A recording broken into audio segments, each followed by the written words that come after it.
Olá pessoal, tudo bem com vocês? Eu espero que sim. Meu nome é Gideone, eu sou discente do curso de licenciatura em matemática pela UEG, no campus de Patu, e hoje eu estou produzindo esse vídeo, que na verdade é um trabalho proposto pelo professor de matemática, Aurenildo. Basicamente, eu irei apresentar e responder para vocês 3 questões referentes à disciplina de EDO, a disciplina de Equações Diferenciais Ordinárias do semestre 2024.1. Certo? Bom, aqui rapidamente tem uma breve descrição sobre o que será mostrado nesse vídeo.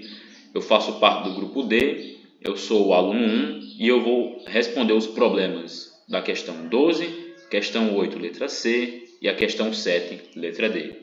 Certo? Então, sem mais delongas, vamos conferir as questões. Bom, primeiramente sobre a questão 12, certo?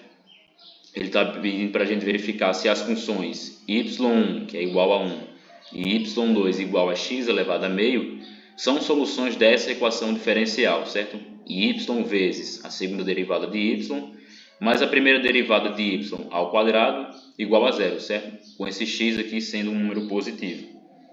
Depois ele está pedindo para a gente mostrar, certo, que essa combinação linear, né? O que é uma combinação linear? É uma constante vezes a primeira, mais uma constante vezes a segunda, não é, em geral, solução dessa equação, certo? Essa aqui de cima, da EDO.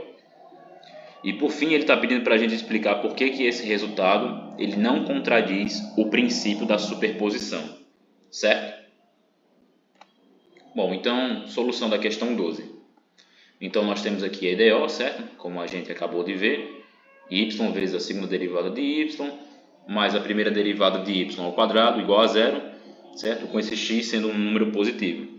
Aí para a gente saber, né, se realmente aquele y1, né, se as funções y1 e y2 são soluções aqui dessa EDO, né, que é a primeira parte da questão, a gente tem que encontrar a primeira derivada, a segunda derivada, substituir na EDO e realmente comprovar se de fato dá igual a zero. Se der igual a zero, é porque é solução da EDO. Certo? Então, foi justamente o que aconteceu aqui. Né? Para a primeira função, né, que é o y1, né, que é 1, derivando o y1, a gente tem que o y1 é zero. Né? E a derivada, né, e a segunda derivada do y1 é zero. Né? A derivada de zero é zero. Então, a gente conclui que a primeira derivada de y1 e a segunda derivada de y1 são zeros. Né?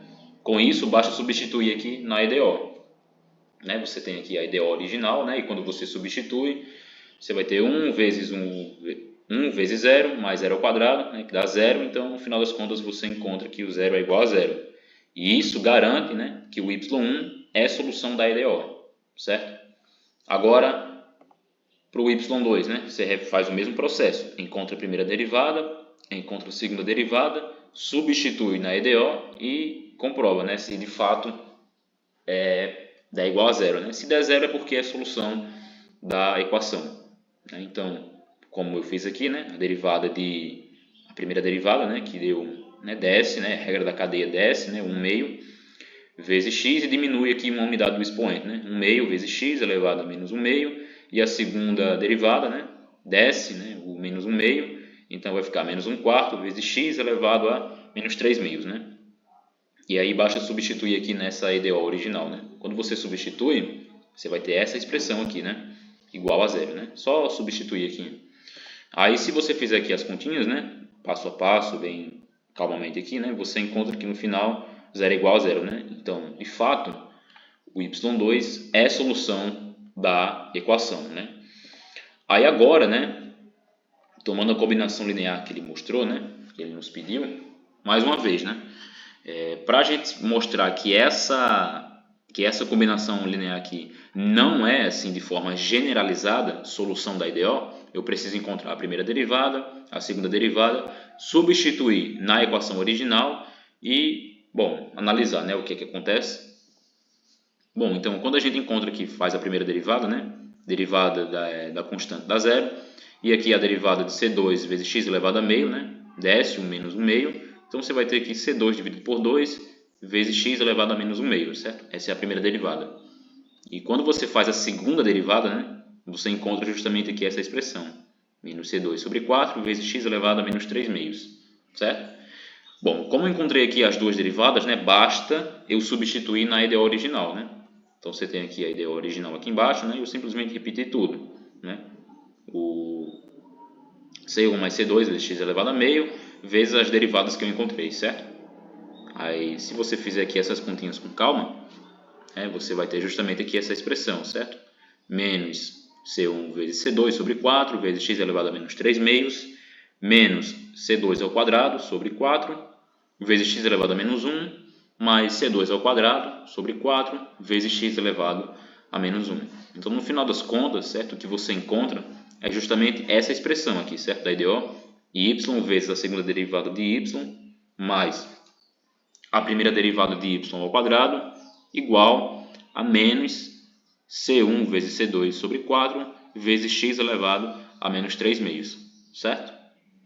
Então, logo, essa combinação linear aqui, certo? Ela será solução da equação caso isso aqui aconteça, né? Se o produto entre essas duas constantes for zero, né? Ou seja, ou C1 for igual a zero, ou então o C2 for igual a zero, né? Então, a gente conclui que, no geral, né, o y não é uma solução de forma generalizada, né, da equação. O que não contradiz o princípio da superposição, porque essa IDO aqui em questão, certo? Ela não é linear, certo? Aí vamos entender melhor essa justificativa, né? Bom, só para a gente recapitular aqui, né, o que já foi passado em aulas anteriores, né? A gente tem aqui o jeitão, né, de uma equação linear, né, de uma equação diferencial ordinária linear, né? Onde todo mundo aqui depende de t, né? Se você for observar aqui, todo mundo aqui depende de t, né? Bom, aqui nós temos que os coeficientes a índice de t, né, com esse i variando de 0 até 1, não, de 0 até n, perdão, eles são funções que só dependem de t. Aí é o seguinte, por que esse resultado aqui em questão, este aqui, ó, que a gente encontrou, ele não contradiz o princípio da superposição? Né? Porque o princípio da superposição, né, se a gente for retomar em aulas passadas, ele só se aplica a equações diferenciais lineares homogêneas, certo? E essa equação aqui, que ele nos forneceu, essa aqui, ó, onde eu estou passando o laser, ela não é linear, né, devido a esse termo aqui, né? Você tem um y que está multiplicando a segunda derivada mais a primeira derivada ao quadrado, né? Então, portanto, a combinação linear das soluções, né, do y1 e do y2 não necessariamente resulta em outra solução da equação, né? Porque, por exemplo, se a gente for observar aqui o jeitão, né, de uma equação diferencial linear, né, você não pode ter esse termo aqui multiplicando a segunda derivada ou então a derivada ao quadrado, né? Isso jamais pode ocorrer, né? E não se caracteriza como uma equação linear, certo? Então, por isso que não contradiz o princípio da superposição, porque essa EDO não é linear, certo? Bom, questão número 8, tá? Ele pede para a gente encontrar a solução do problema de valor inicial dado, certo? Ele está pedindo para a gente esboçar o gráfico da solução e descrever qual é o comportamento, certo? Quando x ele tende a mais ou menos infinito, certo? Então, você tem aqui, né, o item C, né, você tem uma equação linear normal aqui, 6 vezes a derivada de y, certo? A segunda derivada de y, menos 5 vezes a primeira derivada de y, mais y igual a zero. Aí, como se trata de um PVI, né, ele dá aqui as condições iniciais, né? Ele tem que o y de zero é 4 e a derivada do y de zero é zero, né?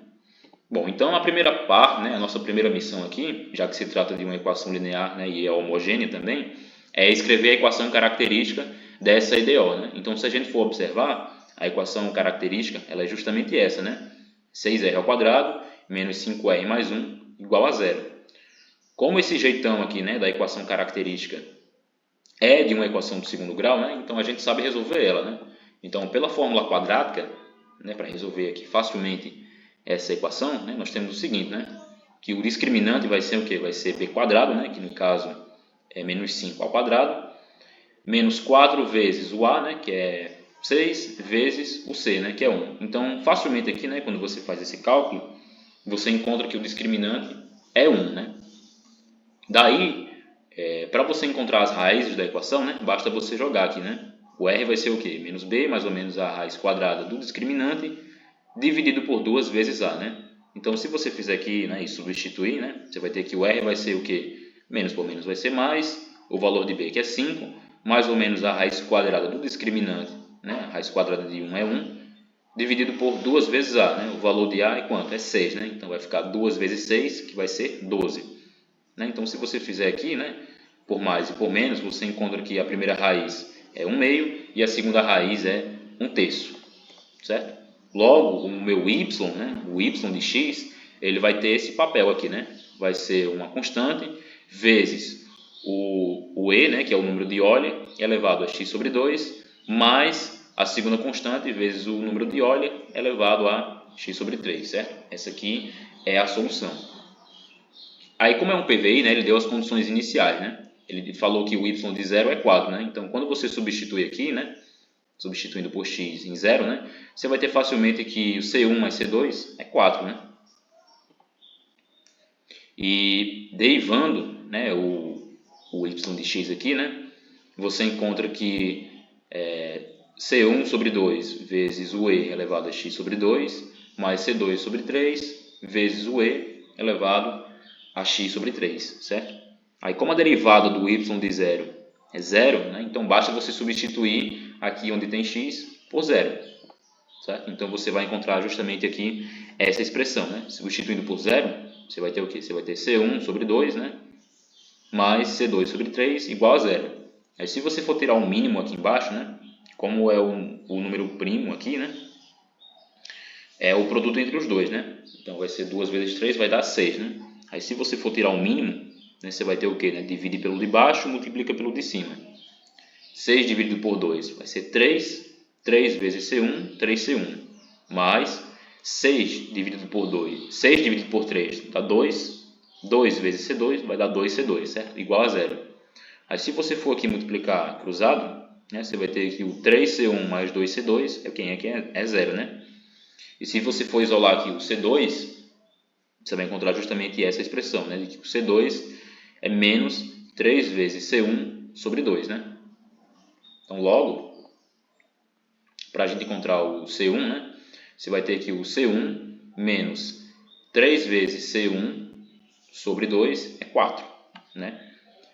E se você for fazer o mínimo aqui, né, aqui que o mínimo aqui é 2, né, você vai ter 2 vezes 2C1 menos 3C1, certo? Igual a 4.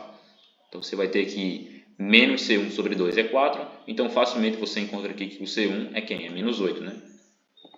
Daí, se o C1 é menos 8, né, basta substituir no que a gente encontrou anteriormente, né? Se o C1 menos 8, basta substituir aqui, né, no C2, né? Já que o C2 é menos 3 vezes o C1 sobre 2, então vai ficar menos 3 vezes menos 8, que vai ser 24 positivo, dividido por 2, que vai ser 12, né? Justamente o que aparece aqui. Portanto, né, a solução vai ser da seguinte forma, né? Vai ser que o y de x é quem? É menos 8e elevado a x sobre 2 mais 12 vezes e elevado a x sobre 3, certo? Essa aqui é a solução do PVI, certo? Agora vem o estudo do comportamento da função, né? Para a gente saber identificar ali quando x tende a mais ou menos infinito, certo? Aí, para me auxiliar, eu vou utilizar o programa do GeoGebra, certo? Para a gente ver melhor e para a gente analisar e também escrever algumas coisinhas ali interessantes. Bom, pessoal, estamos aqui no GeoGebra, certo? E a gente vai construir aqui juntos para a gente identificar, né, como é que se comporta a função, né? Então, a função em si, eu vou só colocar aqui, certo? Eu vou chamar ela de g de x, porque o GeoGebra não entende quando a gente coloca o y, certo? Então, g de x, aí eu vou colocar a função que a gente encontrou, certo? Que é o menos 8e elevado a x sobre 2 mais 12e elevado a x sobre 3, certo? Eu dou um enter. Então, de cara, a gente já observa aqui, né, o gráfico da função, né? O gráfico da função ele é justamente esse aqui, né? Onde corta a função, né, no ponto 0,4, né? Então, eu posso até pedir aqui, para destacar esses pontos especiais, né?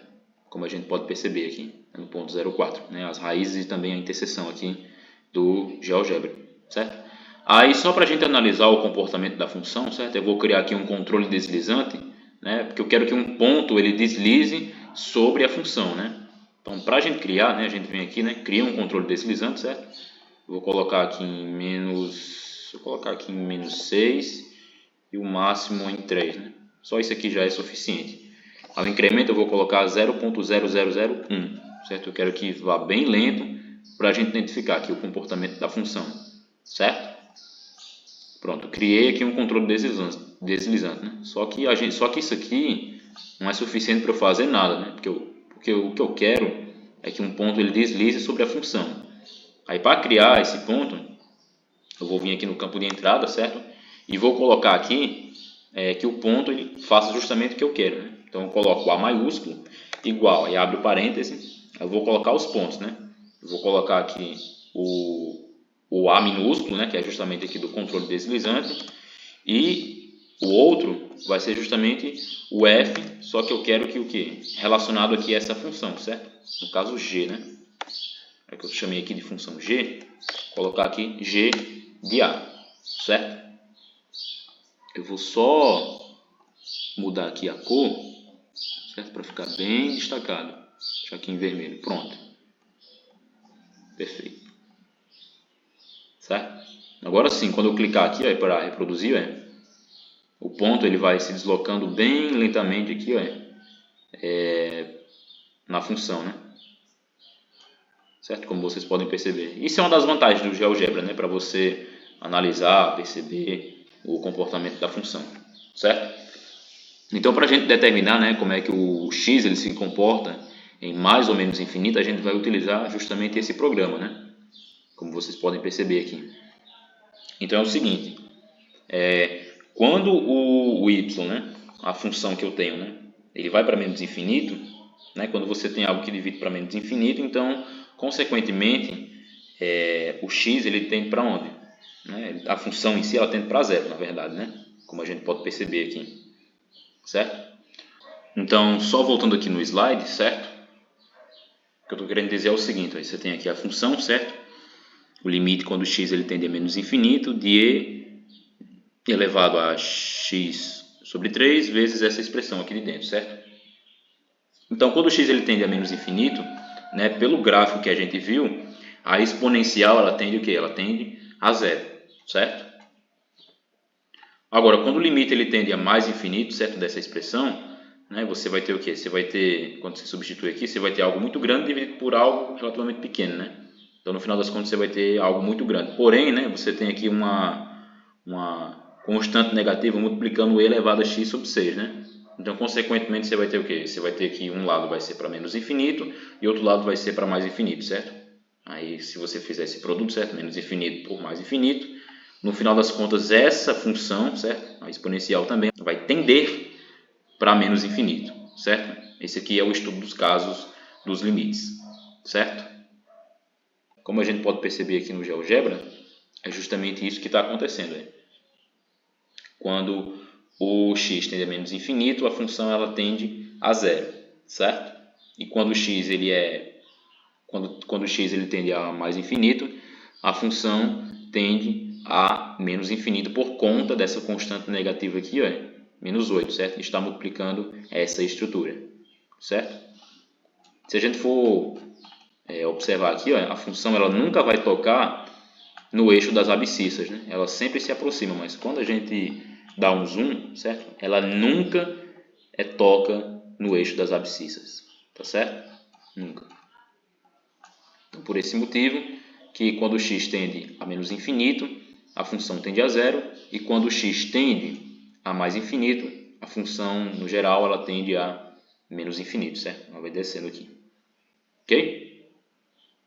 Então, com isso, a gente responde a questão 8 do item C. E também o esboço do gráfico, né? Já que ele pediu também, e a representação gráfica aqui, né? Através do software, né? Do GeoGebra, é essa justamente que vocês estão vendo. E aí, pessoal, para a gente finalizar o nosso vídeo, certo? A questão número 7, ele pede para a gente resolver o problema de valor inicial dado, certo? E também para a gente determinar como o intervalo no qual a solução existe, certo? Ela depende do valor inicial do y índice zero, certo? Então, está aqui a equação, certo? A y' é igual ax² sobre y vezes 1 mais x², certo? Onde o y de 0 é y índice 0 aqui, certo? Bom, se a gente for observar aqui, certo? Se a gente aqui for multiplicar cruzado, a gente pode obter que essa EDO aqui, certo? Ela se encaixa num padrão de EDO separável, né? Por quê? Porque se você for multiplicar cruzado aqui, ó, você vai ter justamente essa expressão, certo? Y vezes y' igual a x² sobre 1 mais x², certo?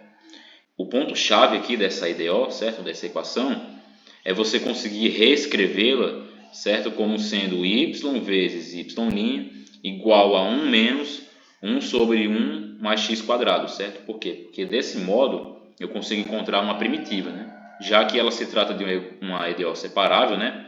Eu consigo deixar tudo que depende de y de um lado e tudo que depende de x do outro, né? Quando isso acontece, o que eu faço? Eu integro em ambos os lados, né? Foi justamente o que aconteceu aqui, certo? Desse modo, o que eu faço? Eu integro em ambos os lados, né? Eu faço a integral de y vezes dy, né? Y em relação a dy, igual a integral de 1 menos 1 sobre 1 mais x², né? Em relação a x, né? Bom, integral de y em relação a y, né? É y² sobre 2, igual a integral de 1, que é x, menos 1 sobre 1 mais x², certo? É o arco tangente de x, né? Mais, né, como aqui é uma integral indefinida, eu estou chamando aqui de C1, certo? Constante C1, certo? Bom, aí se a gente for reescrever isso aqui, certo? Fazer aqui essas continhas, a gente no final das contas encontra, né? Multiplicando aqui cruzado, que o y² é quem? É 2x menos 2 vezes o arco tangente de x, certo? Aí vezes esse C1 aqui, certo? Vezes C grande, certo? Que eu estou chamando, sendo que esse C aqui ele tem a liberdade de ser qualquer número real, certo? Esse é a função, certo? Aí nota uma coisa, certo? Ele pede, né, para a gente mostrar que o intervalo no qual a solução existe, certo? Depende do valor inicial de y0, certo? Então eu recorro aqui às frações parciais, né? Então, por exemplo, seja um f, né, de xy, certo? No plano, que seja igual àquela função, né? x² sobre 1 vezes 1 mais x², né? E você precisa derivar isso aqui em relação a y, né? Se você derivar isso aqui em relação a y, você encontra justamente aqui essa expressão, certo? Menos, né, x² sobre y² mais 1 mais x². Aí veja só, tanto f, né, como a parcial de f em relação à parcial de y, elas são descontínuas, né, quando o y é igual a zero, certo? Então, portanto, se esse y aqui ele for diferente de zero, pelo teorema de existência e unicidade, certo? Existe uma única solução para o PVI, né? Para o problema de valor inicial, certo? Vamos conferir isso aqui no GeoGebra para a gente entender melhor como é que funciona. Estamos aqui mais uma vez no GeoGebra, certo? Só para a gente entender essa questão, certo? Eu vou escrever aqui a função, aí eu vou fazer da seguinte forma, eu vou extrair a raiz, certo? Naquela parte não extrair, mas aqui eu vou fazer só para vocês entenderem, certo? Então vai ser y igual a raiz quadrada SQRT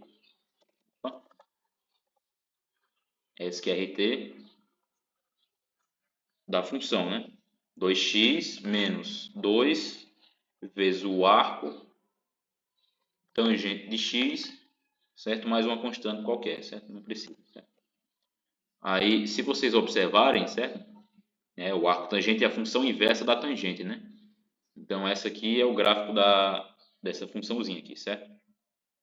Dessa equação. Vou só pedir aqui alguns pontos especiais aqui. Aí, esse aqui é o jeitão, certo? Quando a gente coloca no software.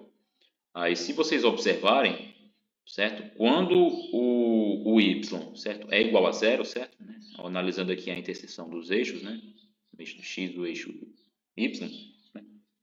Quando o y aqui é igual a zero, certo? Ela é descontínua para qualquer ponto, certo? Nesse caso. Né? Agora, quando o y é diferente de zero, certo? Tem toda essa parte aqui, certo? Aí vai até o infinito, né? Então, pelo teorema de existência e unicidade, certo? É garantido que existe uma única solução, certo? Para o problema de valor inicial, ok? Bom, então, basicamente essas eram as questões, certo? Que eu tinha aqui a apresentar. Eu espero que vocês tenham gostado. e até a próxima. Valeu!